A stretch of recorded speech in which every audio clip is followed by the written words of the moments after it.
And welcome to this event, which is titled Financing for Food Security.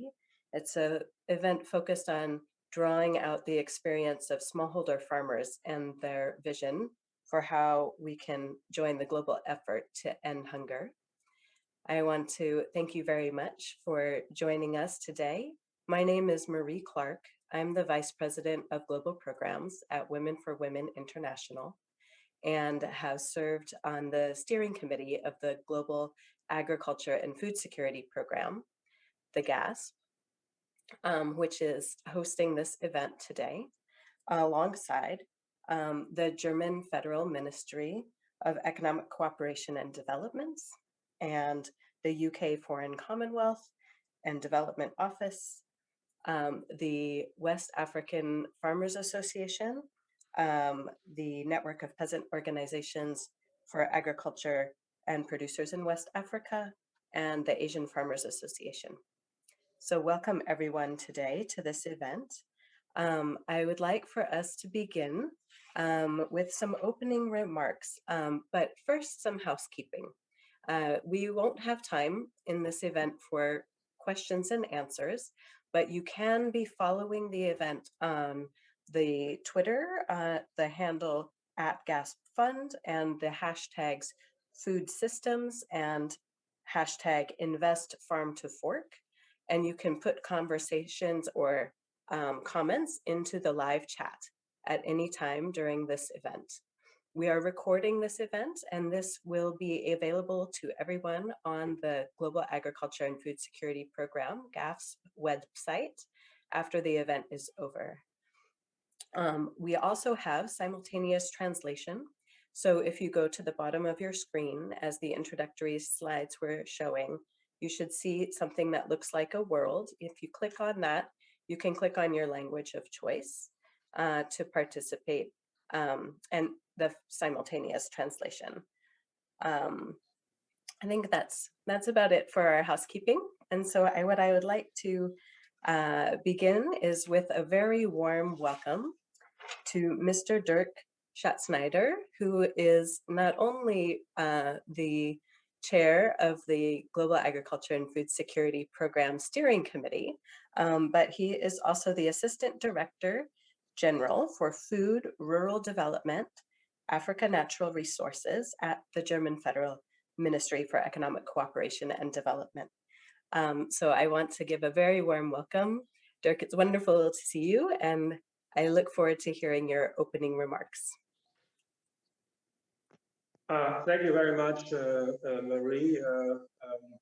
I feel honored that I have the opportunity to give some opening remarks. But for all our audience, I also have, let's say, in reply to your warm and friendly words, to make everybody aware that you yourself, Marie, you are a long-standing part of the GAFSP family, and you are continuing to be a great champion for GAFSP. We appreciate that very much. It's wonderful to have you here with us and that you help us out as an experienced moderator. Thanks a lot. Dear colleagues, our convening here today is timely in light of the latest surge in COVID-19 infections and also in light of the alarming rise in global hunger and malnutrition presented in the current SOFI report. Once more, the situation confirms the urgent need that food systems must be transformed to deliver sustainably within planetary boundaries and to produce sufficient and nutritious food for all. The United Nations Food System Summit process is the start of a new direction to intensify global commitment to ending hunger. This shift in how we can change food systems will obviously require additional investments in agriculture. Recent global evidence from the Center for Development Research in Bonn, the CEF, and CERES 2030 revealed how much financing really is needed and what areas of intervention will be most impactful to achieve SDG 2 by 2030. Donors and also the low and middle income countries together must invest roughly additional 40 billion US dollars per year to end hunger, a number that was once again underlined by Minister Gerd Müller this morning in one of the first sessions of this conference. And more than that amount of money, it is necessary that it has to be spent wisely on and off the farm, while also empowering smallholder farmers to organize effectively their important work. These points were underscored in an earlier session today, which launched the Coalition of Action for Zero Hunger. Germany and also the GAFSP are pleased to show for this coalition. GAFSP is one of the financing instruments available for the coalition. GAFSP's funding is aligned with the CEF and CERES 2030 findings and areas of intervention to on-the-farm investments aiming at smallholder farmers and their organizations. As the chair of GAFSP, I particularly value the program as a financing instrument that includes smallholder farmer representatives on its governing board, making decisions by consensus alongside donors, country representatives, and development agencies. I'm also pleased today that we are joined by panelists who know GAFSP interventions firsthand. We have with us to speak about how GAFSP's flexible funds support farmers in Africa, the Honorable Salifu Ouedraogo, the Minister of Agriculture and Hydro-Agriculture Development in Burkina Faso, and Mr. Ibrahima Koulibaly, who is a vital member of GAFSP's steering committee. I'm also happy that Karen Johnson is here as a fellow donor representative. He can attest that GAFSP's new call for proposals is very well timed to support countries and farmers in responding more effectively to climate change as well as to COVID-19 challenges. Dear colleagues, friends, and audience, supporting smallholder farmers is vital in our efforts to reach SDG 2, which has been stressed all the way during the discussions the last months and years. We urgently need stronger alignment and a coordinated response from all partners in order to prevent hunger, protect and restore livelihoods, and ensure food security. In that sense, I'm looking forward to today's discussion, and I'm extremely happy to all the friends and colleagues behind the scenes who prepared this meeting and will make it definitely a success. That's it from my side. I'm really glad to be here, and back to you, Marie, and over. Thank you. Very well spoken. And I think it's so important that you highlighted that the incredible financing need that is out there in order for us to achieve SDG 2 and to be able to address the challenges of our time and the importance of this as one mechanism. So thank you very much for that opening and that welcome.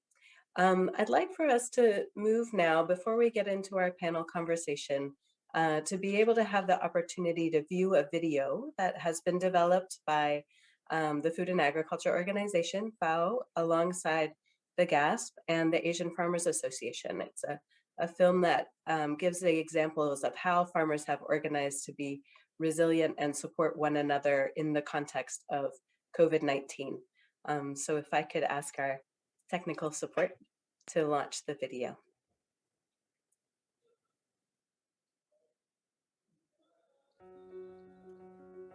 FAO and the Global Agriculture and Food Security Program have been working with farmers' organizations in Bangladesh since 2012. In 2016, the farmers' organization started a national network, the Shara Bangla Krishak Society, SBKS, to respond to the needs of farmers across the country. When the coronavirus pandemic began, farmers faced many challenges. খুব আতঙ্ক হয়েছিল, কিছু ধরা যাইতো না, তারপরে রাস্তায় বাইরে যেতে পারতাম না, দোকানপাট বন্ধ ছিল, তারপরে কোনো কিছু কেনাবেচা করতে পারতাম না। SBKS responded with an innovative solution to help its members in this time of crisis. Virtual call centers.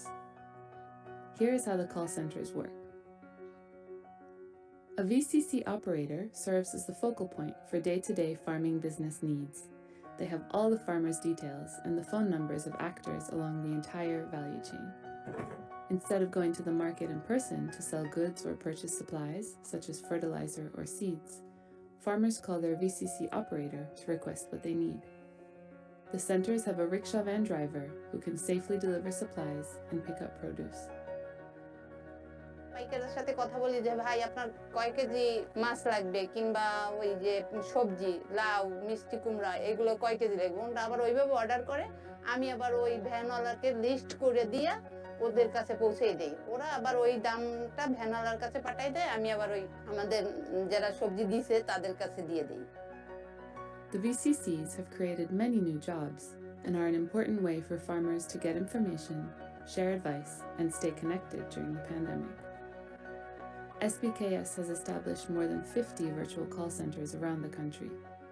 The reduction in physical contact has minimized the spread of COVID-19. The farmers are connected to new sellers and buyers and earn more than they did before the pandemic. আমার যাওয়া লাগে নাই, সময় কম লাগছে, বাইরের থেকে বাঁচি গেছি, তারপর আমার জিনিসগুলো নষ্ট হইলে না, আমি অনেক সহযোগিতা পাই গেলাম। The virtual call centers demonstrate that when farmers are well organized and have access to finance, they are empowered to respond to the needs of their community. আমি কৃষকদের উদ্দেশ্য করে একটা কথাই বলবো, আগে আমরা সংগঠন করে দলবদ্ধ হলে আমাদের এক হাত না, আমাদের সবার হাত যদি একসাথে হয় তাহলে শক্তি বাড়বে, আর শক্তি বাড়লে সবকিছু মোকাবেলা করা সম্ভব। Through the Missing Middle initiative, GAFSP and FAO partner with smallholder farmers, building their capacity and providing flexible financing. The virtual call centers are just one example of the impact of this powerful partnership.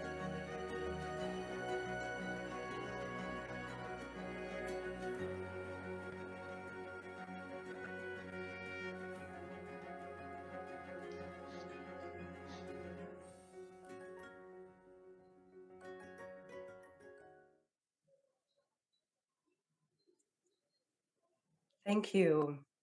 What I found powerful about that example is especially the line when they spoke to how this has enabled them, this innovation and this work together organizing, not only to stay safe, but also to even expand their access to the value chain and to be able to earn more than they had even pre-COVID. And I think we don't hear often enough some of the success stories, some of the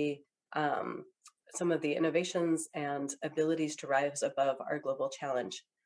But I'm hoping we can hear more success stories and really begin now our panel conversation, looking at sort of the importance of this mechanism and how it has been working and providing a value addition into the world of financing for agriculture. So I'm very pleased to welcome our panel today. This is a panel of really wonderful friends and partners of the Global Agriculture and Food Security Program. And we're going to spend the remainder of our time having a conversation. So first, to welcome among us from Burkina Faso, the Honorable Salifou Ouedraogo, Minister of Agriculture and Hydro-Agricultural Development. Bonjour, Monsieur le Ministère. From Mali, Ibrahima Koulibaly, the President of ROPA, who is a West African farmer network. And finally, Ms. Karen Johnson, who, as was earlier introduced, is the UK's, has been for some time, the UK's representative on the Global Agriculture and Food Security Program, and has now moved to a slightly different role in FCDO to deal with trade issues. But we are very happy to have the three of you here with us.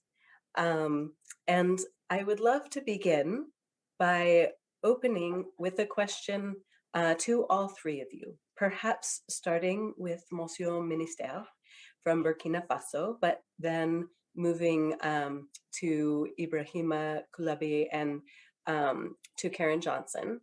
And the question is, could you, from each of your unique perspectives, from the perspective of a Minister of Agriculture, from the perspective of a leader in a producer organization and a smallholder farmer himself who has been benefiting from this program, and then from the perspective of a donor with Ms. Johnson, I would like to ask you, what makes this program, this route to financing, unique and different from the other investment platforms and opportunities that are out there? And if it did not exist, what would be missing? What would you not be able to do or accomplish without this fund? So perhaps we can begin with you, Monsieur Ministère.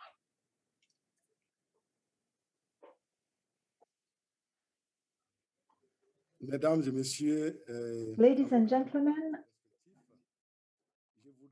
I would like, first of all, to express the thanks of the Burkina Faso for the opportunities that you have given me to speak in this important conference with regards to the improving the access to finance for agriculture and to eradicate hunger and food insecurity. Effectively, this panel seems to be a necessary step to better inform the UN Food System Summit to the needs and the solutions that can be made available in many and the programs that are existing and which many countries have benefited from. And in Burkina Faso, we can express our sincere thanks to GAFSP and its partners.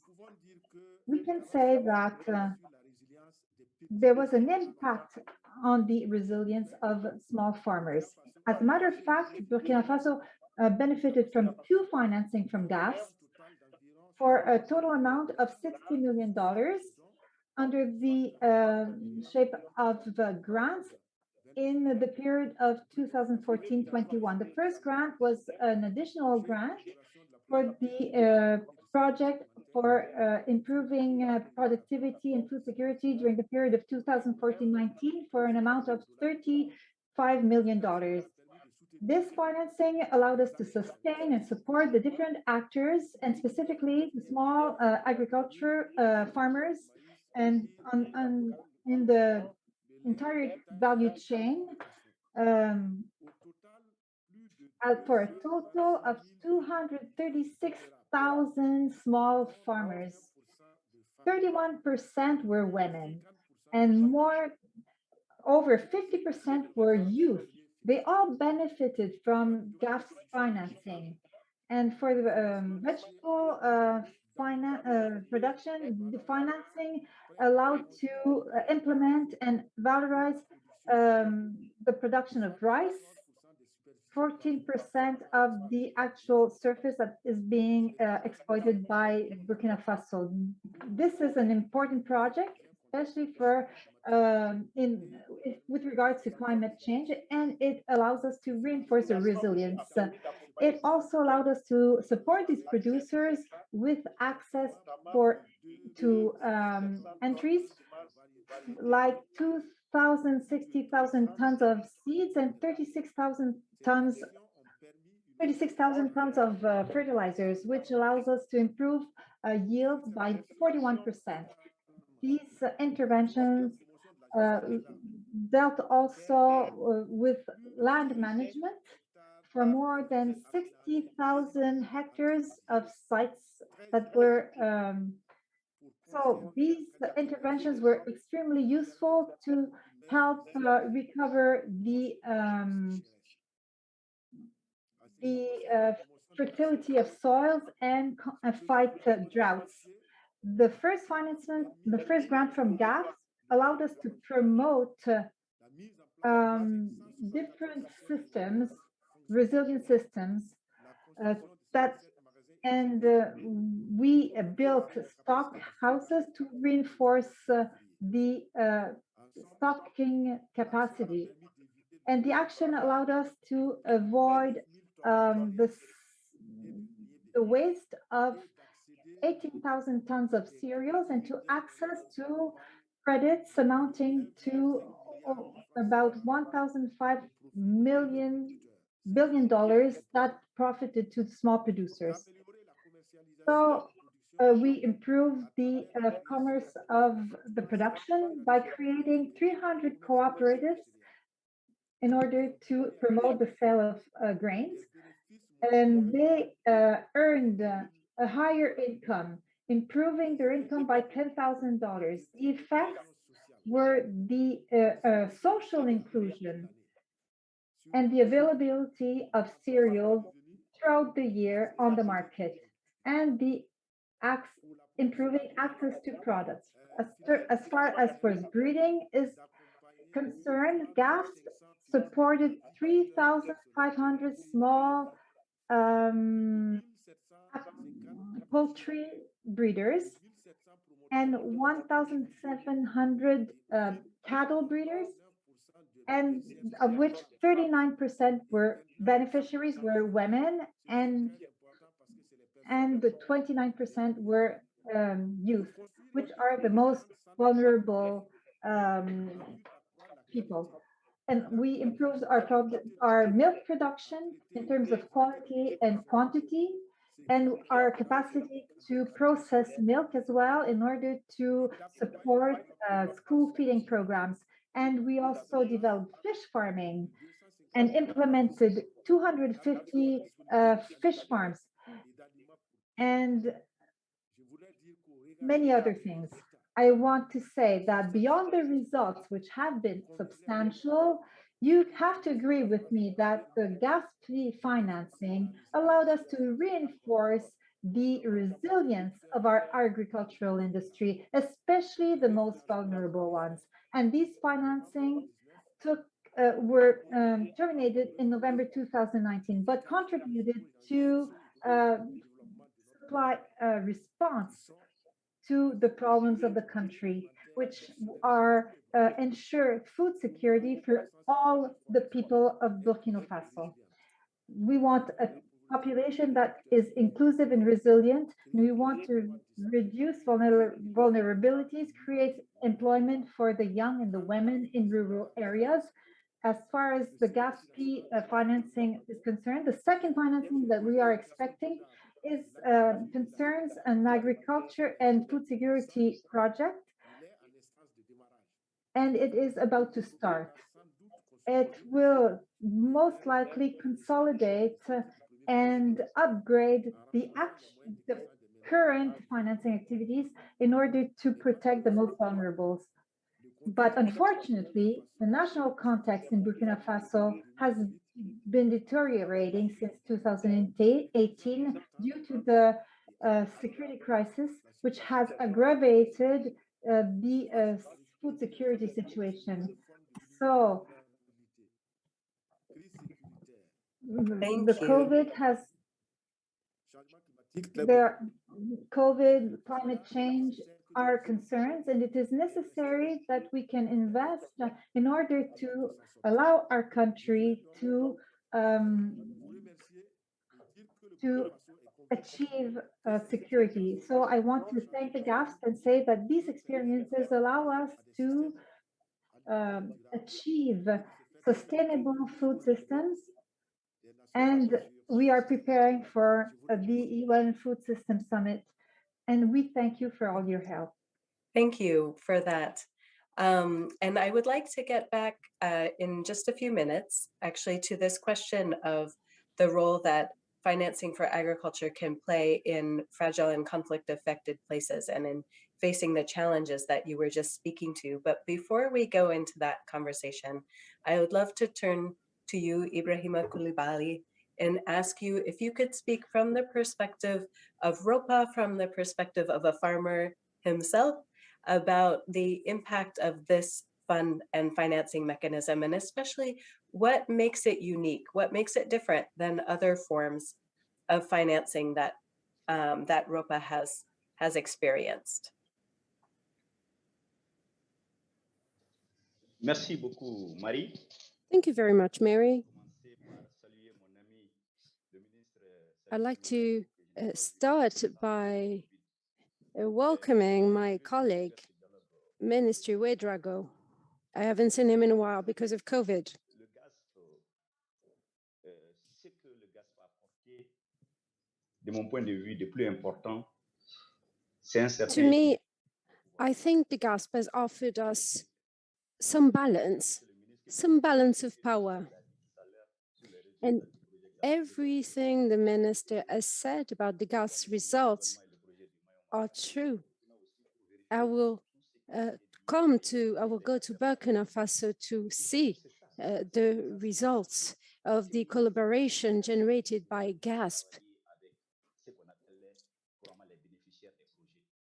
GASP helps us work with smallholder farmers because most of the time they couldn't participate, they weren't participating to the project finance. So if there are no results, if there were no projects, it's because there weren't any dialogue with smallholders, farmers, the main beneficiaries of GASP. For the GASP, no project can be carried out if the smallholder farmers are not consulted, if there's no common follow-up, if there's no common assessment. And that's the reason why we support this mechanism. We think it's the only solution if we want to reach SDG 2, that is, end hunger. We need to implement the principles of good governance. Many African countries say they grant 10% of their budget to a small project, but there's no difference because public budgets are not well managed. So that was the main issue. We need to act together. And donors have to follow international norms, the same norms. So we need to stop malpractices, and I think that what makes the GASP unique. GASP make us think, or rather rethink our practices. It lets us solve issues. We face a crisis in my country nowadays because we haven't invested in agriculture for a long time. Our youth has been isolated. They believed in dreams, in illusions, and now they're disillusioned. So that's what's good about the GASP. It's good governance. The shift it lets us do. Thank you. Thank you. So here we've heard incredible results from Burkina Faso, how they've been able to do amazing things with this route to funding. It's no surprise that you'll be expecting another round of funding with such incredible results from the first round. From Ibrahima, we hear also this importance of this power shift, of this ability for smallholder farmers to really engage, be consulted, guide what that investment looks like, which can lead to incredible results. I was wondering, Ms. Johnson, if you could speak to what the experience is on the donor side. What makes this unique from the perspective of a donor that has contributed to this financing mechanism? Thank you, Marie, and thank you, my fellow panelists. I absolutely agree with the excellent points made so clearly. The first thing matters for all of us, matters for donors as well. GAFSP works. So it's worked for over a decade. It has a proven track record, and it can show us that it works. So not only the experiences that my fellow panelists have closer to farmers, but also for donors sitting some distance away in the mechanism, the processes, the robust monitoring mechanism of GAFSP means we do feel, we see that picture of a mechanism that works. It also matters for donors that it works at scale. So we've heard about it working for farmers in particular areas or farmers who are youth. We have heard it, vivid examples from a particular country, but being a mechanism that works at $1.7 billion, that's a bigger number than I can imagine. It's focused on an area we want to invest in, agriculture and food security. It brings together a dozen donors, and it doesn't allow us to earmark. We can't pick and choose. If we want to do that, we do it in our individual projects, our perhaps smaller scale. So it makes us contribute to more coherent allocations. It's also very appealing because it enables us to work through all the major multilaterals with all their differences, all their advantages, all their complementarity, rather than having to choose one or the other at a particular moment. Doing that, bringing all of those multilaterals together through one mechanism also means, we think, and we hope, and I think the multilaterals would agree, we can drive more effectiveness, more efficiency through the multilateral system. So not just the individual agencies, but how multilateralism works for the benefit of the people it should be working for. It's been very consistently said, so, and I will say it as well, it matters that GAFSP is inclusive. It really strikes me as, I struggle to think of another mechanism that really brings together at the same table through the steering committee, Northern and Southern civil society representatives, for example. So the decision making that Ibrahima so convincingly said matters for getting things to work. It shows right at how GAFSP functions, how it makes decisions, how the direction overall of the mechanism goes.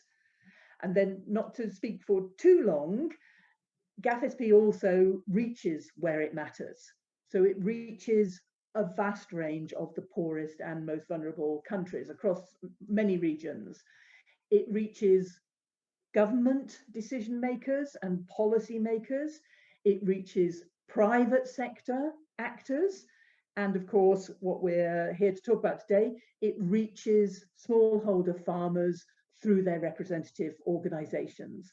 So GAFSP seems to me a mechanism that really can localize truly global initiatives, to make those into reality, which I think is one of the themes for the UN Food System Summit and will continue to be a challenge.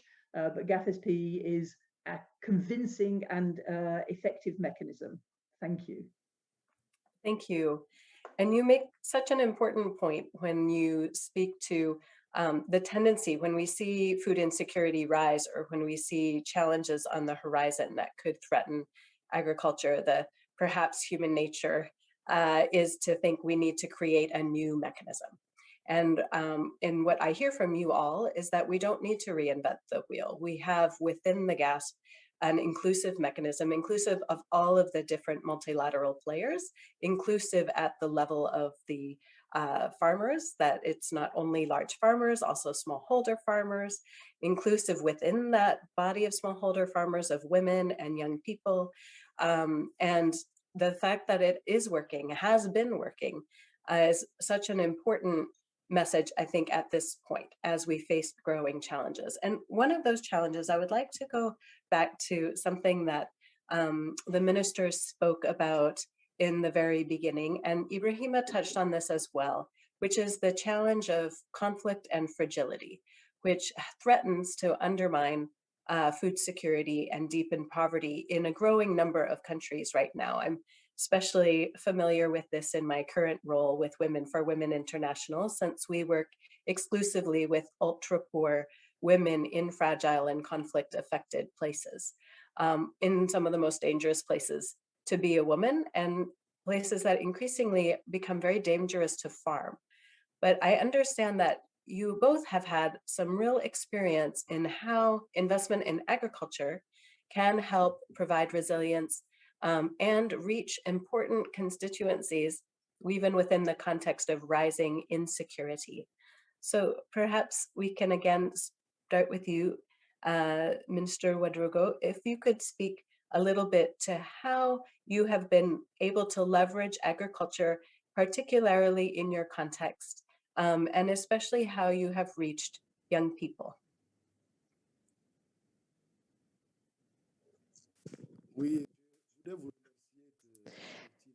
First of all, let me thank you.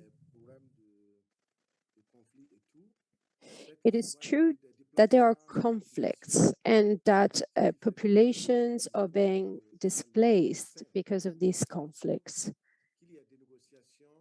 So we need to let people negotiate, carry out negotiation to access lands. And we've been doing this for 2 years, and we've been providing guidance to people. We've been giving them improved seeds so that they can improve their production. And we try to target women and young people. Indeed, women feed their families, and very often they're the ones working on farms. And we have been implementing agropastoral measures, systems that can be sustainable, economically sustainable. And we have been implementing agricultural system based on water. So we want farmers to access water all the time. They don't have to wait for rainfall. So as you know, climate change is happening. And with climate change come along very different challenges. And if now we add up security issues, then there are even more challenges to overcome.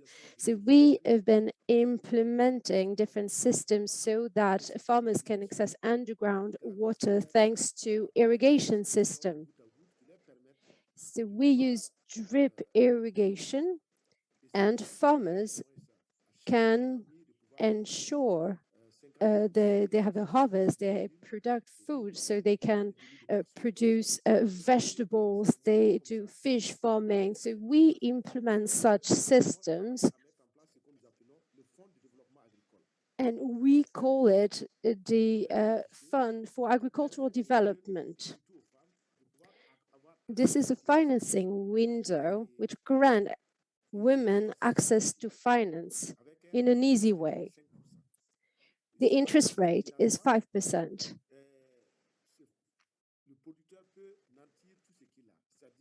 And so the producer can actually provide an estimate of all its equipment as cart, for example, and that's how the producer can guarantee its loan, its credit. So that's how everybody can get credit, women and young people, because the main issue in Burkina Faso is water management.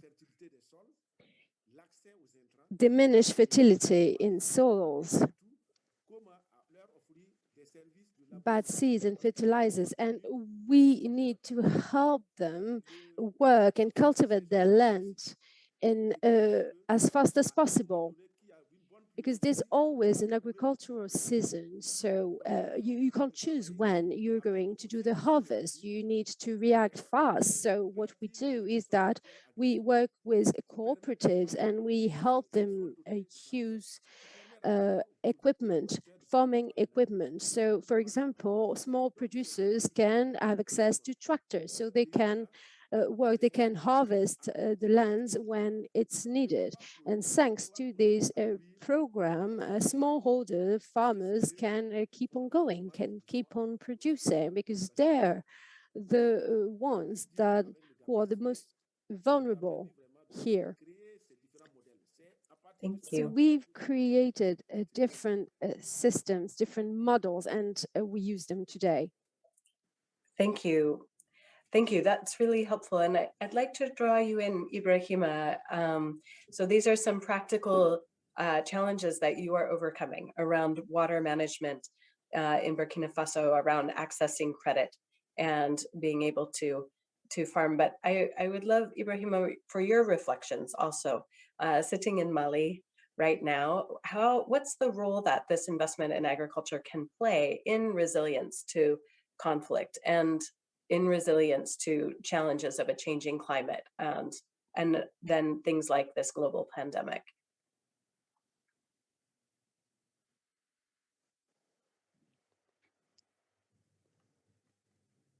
I think you are on mute. Ok, excusez-moi. Alors, I apologize. merci bien, Marie. Thank you very much, Marie. Énormément de dimensions à prendre en compte si on veut There are different aspects to take into account if you want to target fragile people. As you know, the Sahel region is subjected to climate change and has been subjected to climate change for a long time. The minister has said very important things. He mentioned that farmers must harvest at the right time. This is crucial for farmers, and all they need is a cart and bulls. This costs $1,000. They don't even have this $1,000 to get this equipment. In Mali, there was a study that showed that 55% of families, farming families, don't have a cart, don't have basic equipment to harvest because there's war. The situation is very simple. We cannot go on like this. So we need to listen. We need to meet local, and that's the same for young people. Many projects have been carried out for young people, but we don't even know what they need. We don't help their family. We don't contact their families. We actually try to isolate them from their families. And you know, the reimbursement rate in Mali is really, we have actually set out and defined a very interesting reimbursement rate for loans. So what we do here in Mali, we go to villages, we discuss with young people's families, then we train young people so that they can understand what they need to do until they are able to manage their own farmlands. And after that, when we have a project, we turn to administration so they can get financing. But this is really difficult. Now you got to do everything online, and it can be very complicated when you live in the countryside. So what young people need is mentoring, is guidance. They need help.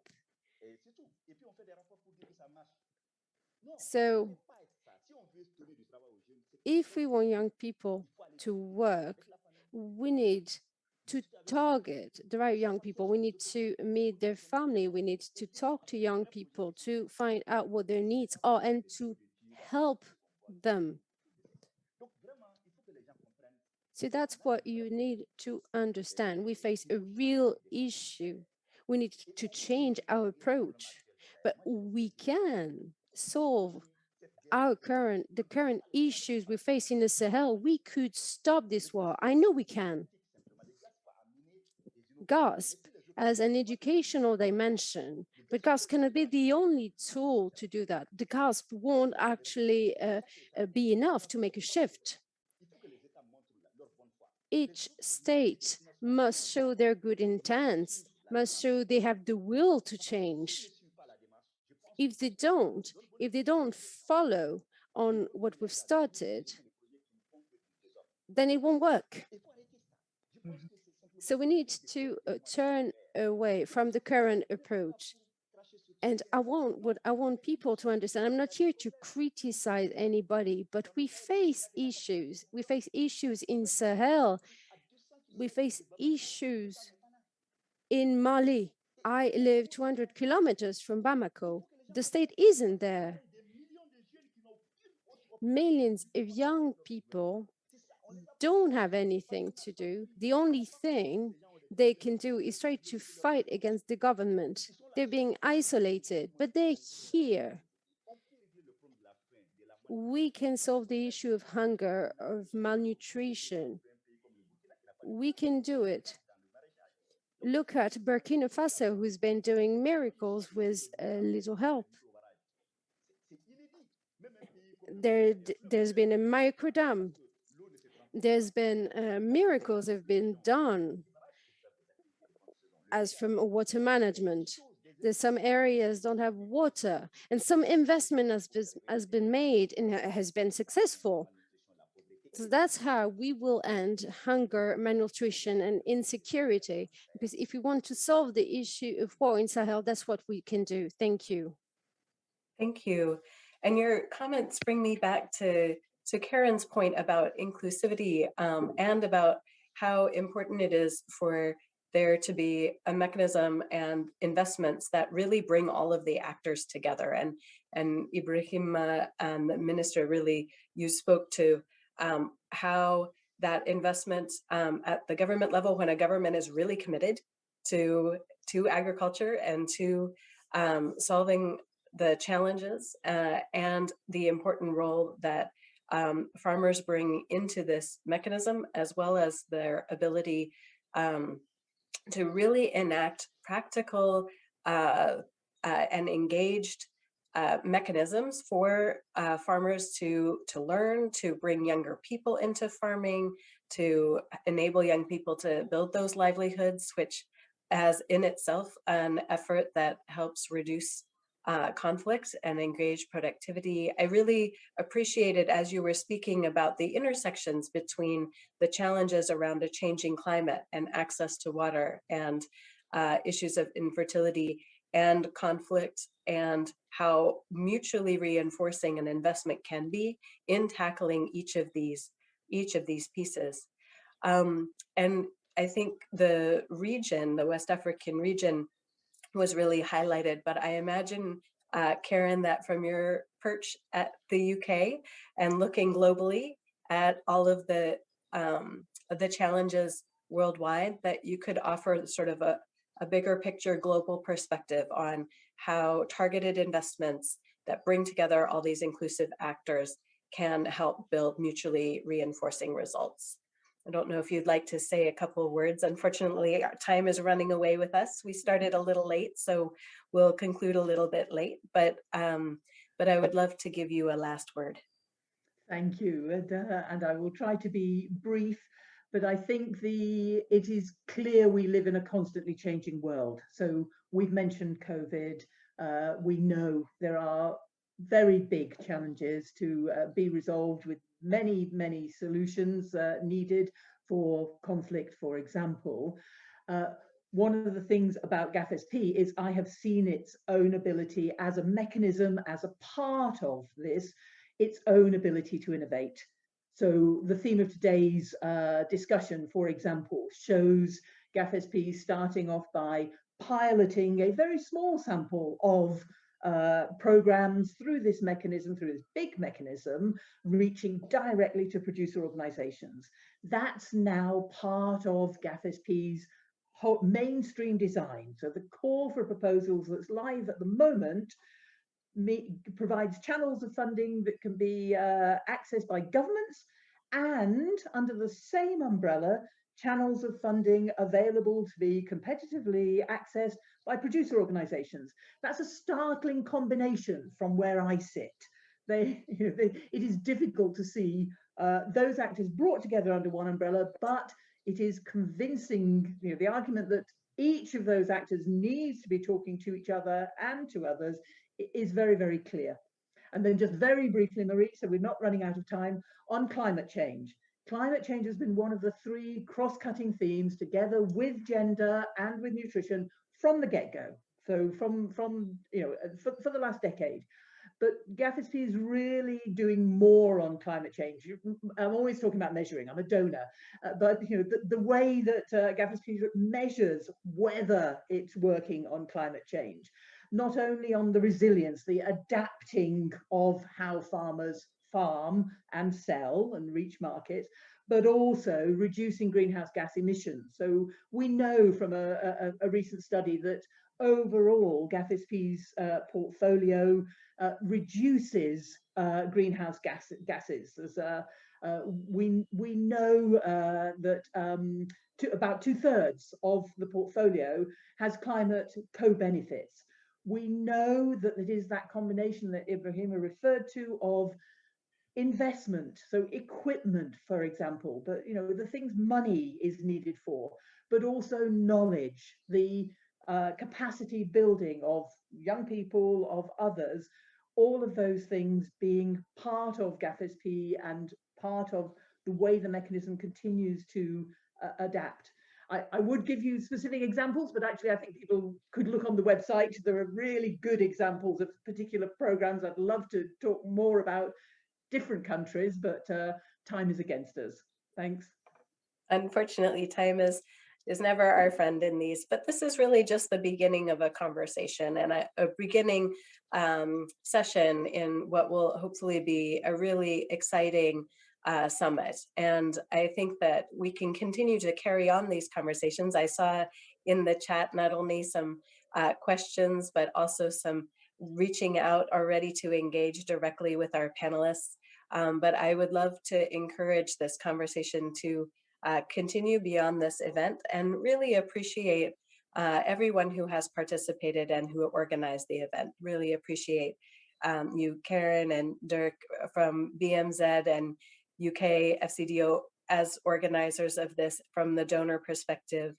Very much appreciate the Asian Farmers Association and ROPA, who are 2 incredible representatives from the steering committee of farmers organizations in 2 different regions, and your support of this event. And finally, but certainly not least, appreciate Minister Ouedraogo in